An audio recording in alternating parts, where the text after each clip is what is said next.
So there's a big myth in the winemaking community, and that is rosés are easy to make. Rosés are one of the most difficult wines to make.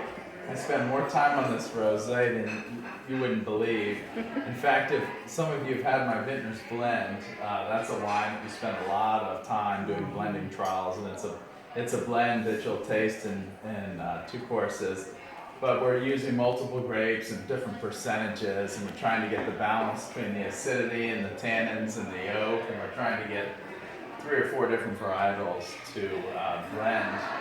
But the rosés are difficult to make because you're working with very delicate color, you're working with very delicate flavor and tannin, and so you try to limit the oxygen during fermentation, or certainly before and after fermentation. Once fermentation begins, you have lots of CO2, so that is considered a safe time.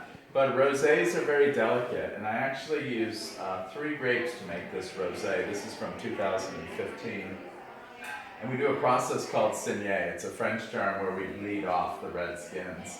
And so typically what happens is we harvest, and this is a blend of Merlot, Cabernet Franc, and Cabernet Sauvignon.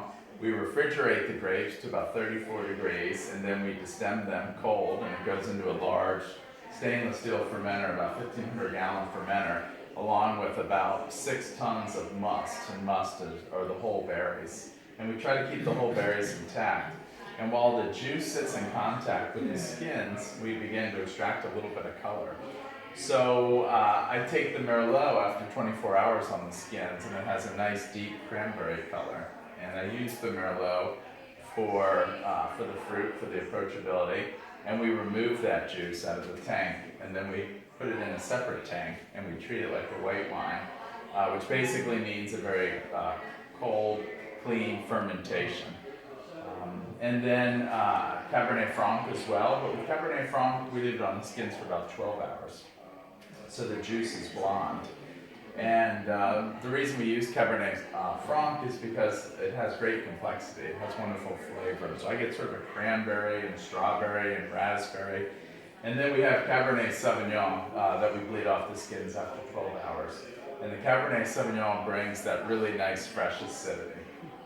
And I'm happy to say that dry rosés, particularly rosés that are pale like this, are extremely popular in right now. And when I first started, we made a dry rosé back in 2005, and the market really weren't ready for dry rosés, so it didn't sell very well. So Mills and I had the tough task of polishing off that dry rosé over about a year period. But then there was several years where I would do off-dry rosés, and basically what that means is there would be a little bit of residual sugar, about 1.2 to 1.5% residual sugar. People say RS, and so it would be about the same sweetness as, say, if you're familiar with drinking a Riesling, a classic Riesling. It would be a little bit of sweetness to it.